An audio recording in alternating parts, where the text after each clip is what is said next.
Fala galerinha do J Explica, tudo bem com vocês? Hoje mais uma aula de língua portuguesa. Pela primeira vez não estou falando literatura, hoje é língua portuguesa.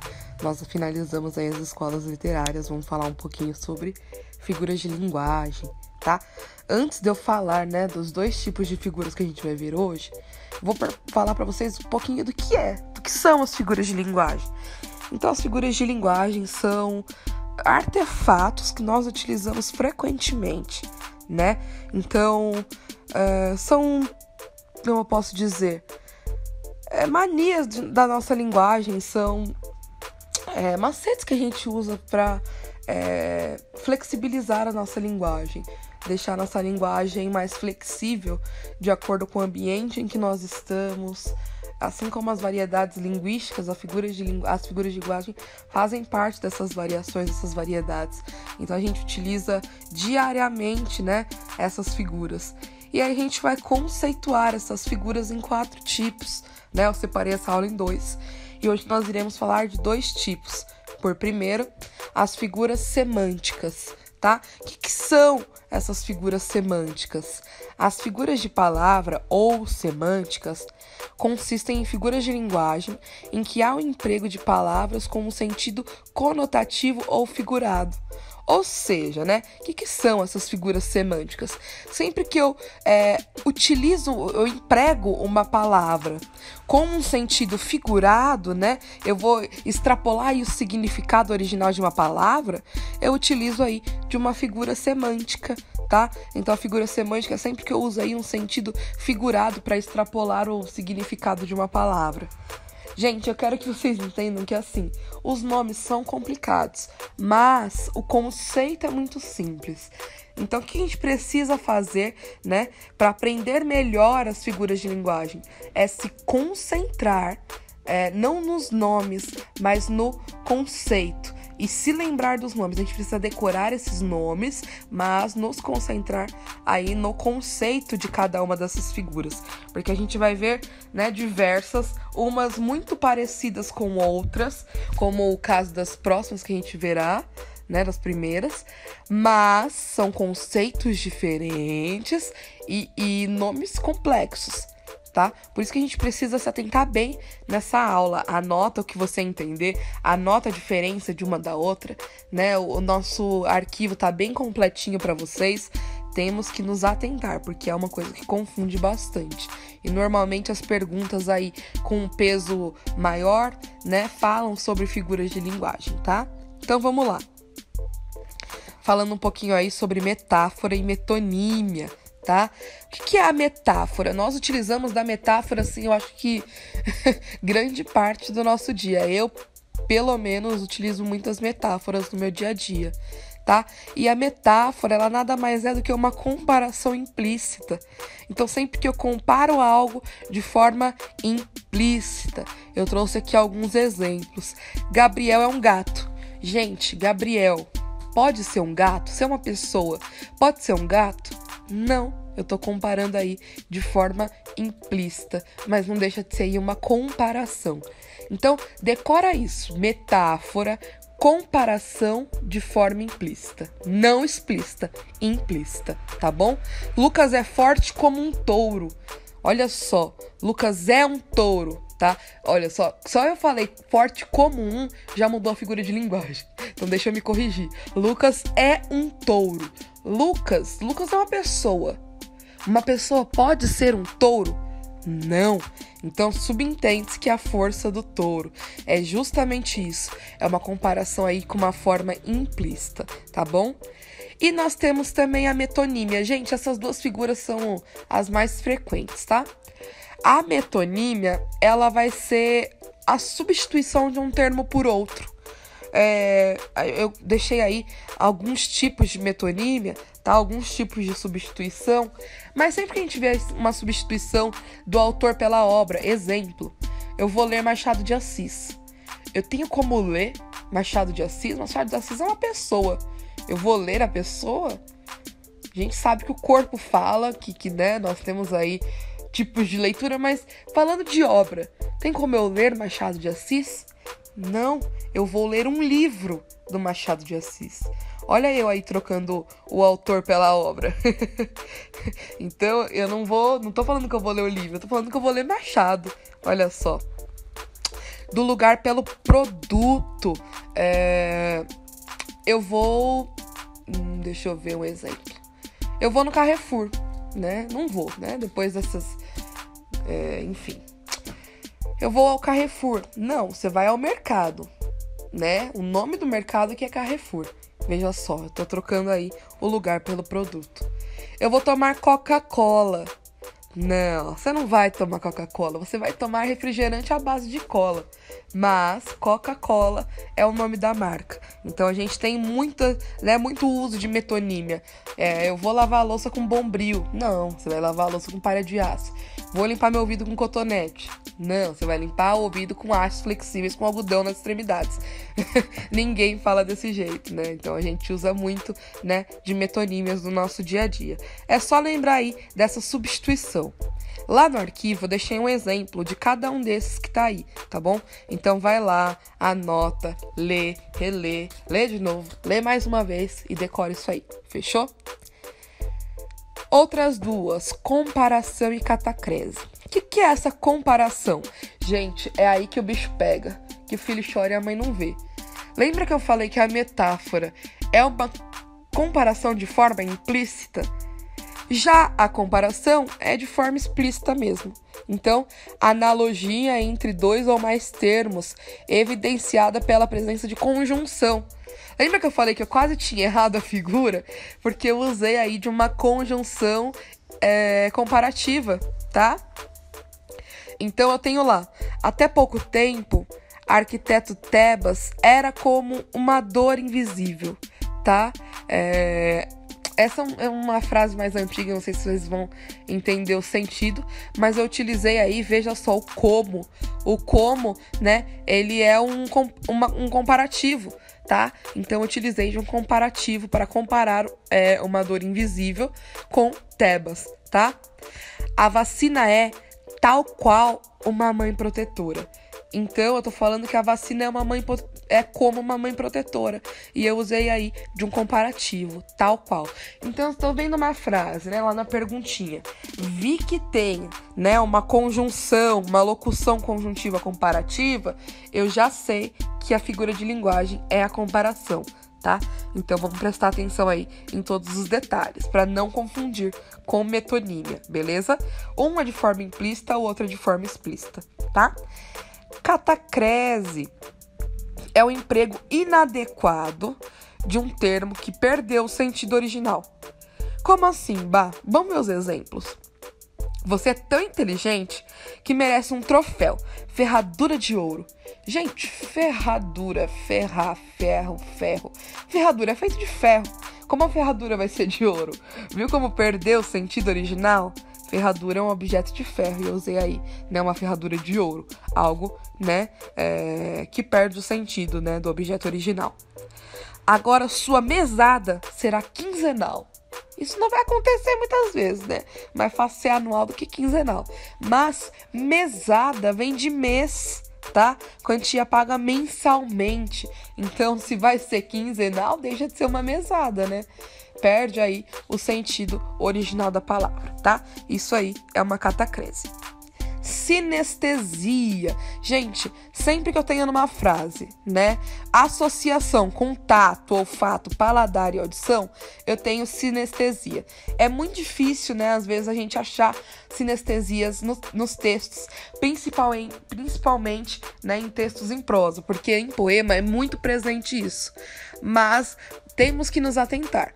Usou olfato, visão, olfato, paladar e audição, usou, né, os nossos sentidos. A gente tá falando aí de sinestesia, tá? O brilho das estrelas era frio e distante. Olha só que difícil achar aí associação com a visão e com o tato, né? Como que eu vou saber que o brilho é frio? Então, para eu saber que é frio, eu preciso tocar. E para eu saber que brilha, eu preciso ver. Olha só que difícil, né? Era amargo o som do violino. Amargo paladar, né? som, audição. Então, eu tenho aí presente a associação, né, com os nossos sentidos, tá? Então, sinestesia é uma figura de linguagem complicadinha. O que eu aconselho vocês é ver bastante exemplos sobre isso, beleza? Antonomásia ou perífrase. O que seria isso, né? Esses nomes tão complicados. Substituição de um termo por outro que o qualifique. Ou seja, vamos lá. A perífrase, ela vai se referir a coisas ou animais, tá? Então, tô falando de coisas e animais, eu tô falando de perífrase. Antonomásia, tá? Vai se referir somente à pessoa, tá? Então, vamos anotar isso, ver bem certinho na hora que cair em alguma questão. Então, perífrase é animais ou coisas, antonomásia, pessoas, né? Termos que qualifiquem, essa substituição por termos que qualifiquem. Exemplo, a cidade maravilhosa amanheceu de luto. Se a gente fala cidade maravilhosa, né? A gente, né, culturalmente já associa com o Rio de Janeiro. Então, o Rio de Janeiro amanheceu em luto, tá? Então, eu tô usando de uma perífrase, porque eu tô falando de algo, não tô falando de pessoa, tô falando de uma cidade, tá? A Dama de Ferro recebeu muitas críticas. E eu tô usando, né, de um termo que substitui o nome dela, tá? Então, tô falando de uma pessoa, utilizo da antonomásia. Então, a gente precisa saber que eu uso a antonomásia para utilizar de um termo que se refere a uma pessoa. E eu utilizo da perífrase para utilizar de um termo que qualifica um lugar. Beleza? É basicamente isso. Vamos lá. Acabamos uma parte das figuras. A gente falou aí das figuras semânticas. Agora a gente vai falar das figuras de pensamento. Quando alteramos o campo semântico e o sentido das palavras e expressões, criamos figuras de pensamento, uma das 4 classificações da figura de linguagem. Gente, aqui a gente tem umas figuras bem complexas, viu? Então, se vocês pensaram que estava difícil, é porque vocês não viram as próximas aulas. Tá, então vamos lá. Primeira figura, uma bem conhecida, eu acho que a gente tem bastante conhecimento, que é a ironia, tá? Gente debochada utiliza bastante da ironia. Então, o que seria essa ironia, né? Ela vai caracterizar, né, pela transmissão intencional do oposto do que se pretende transmitir. Então, eu vou falar o oposto do que eu quero falar. Um exemplo. Que lindo serviço que você fez. Agora limpa tudo imediatamente, né? Então, fui bem irônica. Eu falei que tava lindo, mas se referindo que eu detestei, que é pra pessoa limpar o que ela fez, tá? Então, a ironia, eu não vou nem adentrar muito nela, porque é algo que a gente vê aí, né, todos os dias. Antítese. A antítese é uma associação de ideias contrárias por meio de aproximação das palavras ou expressões com sentidos opostos e que contrastam entre si. Como assim? Eu coloquei um exemplo aí. O amor é nada, o respeito é tudo. Olha só, eu falei que o amor é nada e que o respeito é tudo, né? Então eu tô utilizando aí ideias contrárias, tá? E sentidos que estão se contrastando. Um é nada e um é tudo, beleza? Enquanto o amor for muito, o valor que se dá será pouco. Olha só, né? Então eu tô utilizando aí coisas contrárias que estão interligadas, beleza? Então isso é uma antítese. Coisas contrárias que se interligam, né? Que tem alguma, como eu posso dizer, alguma associação, beleza? Outras duas, paradoxo, tá? O paradoxo é uma oposição entre termos para construir uma ideia, beleza? Então, o que é o paradoxo? É essa oposição, tá? Aprendi a confiar desconfiando. Olha que paradoxo, né? Olha que oposição. Eu aprendi a confiar desconfiando. Então, eu aprendi a fazer uma coisa desfazendo ela. Então, é basicamente essa oposição, beleza? Quanto mais eu amo, menos tenho amor. Olha só, olha que coisa oposta. Quanto mais, menos. E olha como isso se confunde, né, com a nossa antítese. Por isso que eu disse, prestem atenção, vejam o máximo de exemplos possíveis, porque são coisas aí bem complicadinhas, tá? Eufemismo. O eufemismo se caracteriza pela suavização do discurso. Então vamos parar aí. Como assim suavização do discurso? Né, eu tenho lá minha prima, ela perdeu a mãe e eu que vou dar notícia. Eu vou chegar na minha prima e falar: aí, prima, sua mãe morreu? Não, obviamente não. Então eu vou utilizar de um eufemismo. Eu vou utilizar, né, de uma palavra que suavize esse discurso pesado. E as pessoas utilizam muito isso também para amenizar algumas situações e mentir, né? Os políticos utilizam muito disso. Né, na análise do discurso a gente vê bastante uso de eufemismo, né, por políticos, que é justamente para amenizar discursos dolorosos, beleza? Então o que eu quis dizer com isso? Como que eu chego na minha prima e vou suavizar isso? Ao invés de eu falar que a mãe dela morreu, eu falo: prima, então a tia descansou, né? Ela dormiu eternamente. É um discurso pesado mesmo assim, mas eu utilizo aí, né, de algumas manhas da língua portuguesa para poder suavizar esse discurso, beleza? Tá acabando, galera, só falta mais 4. Então vamos lá. Hipérbole, tá? A hipérbole é uma expressão intencionalmente exagerada. Então eu utilizo de hipérbole para mostrar ali aquele exagero mesmo. É para ser exagerado mesmo. Nós brasileiros amamos exagerar as coisas. Então, você leva um susto e fala: meu Deus, quase morri de susto. Não, você não quase morreu de susto. Você tá sendo exagerado. Ajudarei minha família eternamente. Não tem como isso acontecer. Então é mais um exagero aí. Então hipérbole é todo esse exagero que nós utilizamos frequentemente. Quem nunca, eu falo isso o tempo inteiro, quem me conhece sabe. Quem nunca falou tô morrendo de fome? Então, isso não tá acontecendo real, você apenas tá passando por um momento de fome, beleza? Então, a gente utiliza aí da hipérbole diariamente, tá? Prosopopeia ou personificação consiste na atribuição de características humanas a outros animais e objetos, tá? Como assim? Eu vou utilizar aí de características humanas para animais ou objetos inanimados, tá? O tempo voa. Não, o tempo não voa, não. Então, são características que a gente conhece aí humanas, tá? Mesmo que os humanos não voem, a gente tá atribuindo, né, características em seres inanimados, porque o tempo também não voa, beleza? O vento grita e eu me calo. Olha só, né? O vento não tem como gritar, essa é uma característica humana. O passarinho cantou a manhã toda. Passarinho não canta, né? Então, mais uma característica humana. Então, a gente usa aí da prosopopeia ou da personificação, beleza? Paradoxo, né? Opa, tá errado isso aí. Antítese, tá, gente? Ai, meu Deus, errei de novo. É apóstrofe, tá? Que seria o apóstrofe? O apóstrofe é uma figura de linguagem realizada por meio do vocativo, tá? Muito usado por poetas. Trata-se da interpelação de pessoas, sentimento ou de objetos com o objetivo de enfatizar uma ideia ou expressão.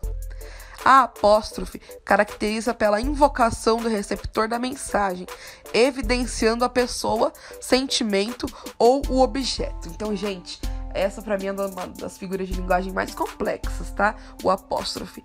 O que seria essa figura de linguagem? É eu invocar algo. Então, eu chamar por algo, tá? Então, mãe, mãe, vem aqui. Eu tô chamando, então eu tô utilizando de apóstrofe. Ó céus, ó vida, ó Senhor Deus. Então eu tô chamando. Sempre que eu tô chamando, eu tenho um apóstrofe.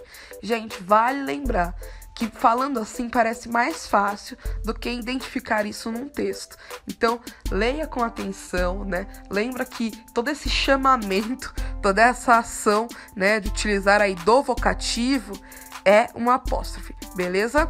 E a última, gradação. O nome já diz, né? Gradação, algo gradativo. quando criamos uma sequência de palavras ou expressões com o intuito de gerar mais ideias de progressão, ascendentes ou descendentes. Estamos recorrendo à gradação. Quando a progressão é ascendente, a gradação é chamada de clímax.